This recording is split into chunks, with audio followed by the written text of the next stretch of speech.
Hello, I'm Dr. Morne Mostert, the Director of the Institute for Futures Research at the University of Stellenbosch. This is the publication of the very well-known Ibrahim Index of African Governance. And of course, here in South Africa, we ask many questions about how we rate in this index.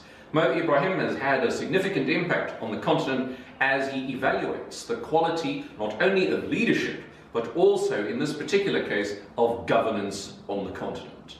And the index looks at 4 general areas: safety and rule of law, participation and human rights, sustainable economic opportunity, and human development. How does South Africa rate in the broader African context? Here in South Africa, we often have a view that we're somehow different, that general rules of Africa don't necessarily apply to us, that we're somehow an exception. What does this index suggest? Well, let's look at each one of these areas individually. On the first, on safety and the rule of law, we score just over 68 out of 100. Now, the African average is just over 51. The question is, what does this mean for us? Are we satisfied with a score of just over 68 for safety and rule of law? We have increased slightly, just under 1 point since 2011, but on the entire African continent, we rank in 7th place. Now, the second element is participation and human rights. Here we get a score of just under 74%. The African average is really quite low at just under 50%. We've dropped a little bit on this dimension of participation and human rights, and here on the whole African continent, we come in at 4th place. So we've looked at safety and rule of law, we've looked at participation and human rights. 7th on the first, 4th on the second. Thirdly, sustainable economic opportunity. Here we score just over 72%. The African average is a terribly low 43%.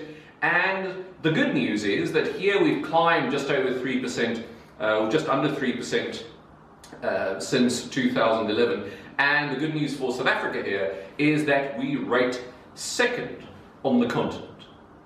The 4th dimension is human development.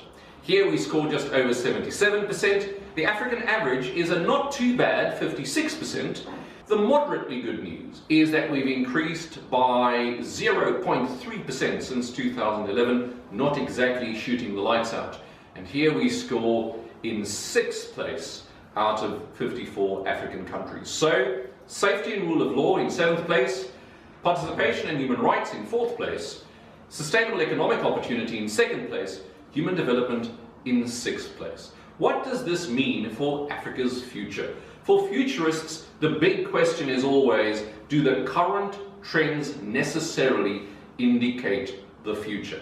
There are some positive trends for us. On some of these indicators, we have in fact improved.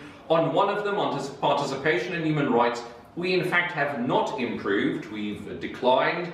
And on human development, it's been a very, very marginal increase. Now, of course, we're all interested in growth and improvement and development. And the question is whether just stabilizing, just securing your current position is in fact good enough. I think we would all agree as citizens that there's a tremendous opportunity for us here in South Africa to improve our scores on all 4 of these dimensions.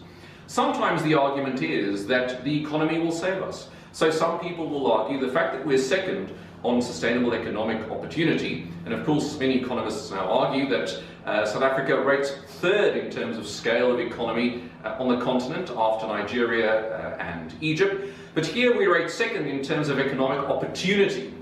And the question is whether that economic score is sufficient to take care of the other dimensions of safety, rule of law, participation, human rights, and indeed human development. I think many analysts, many researchers would argue the economy is not in fact everything.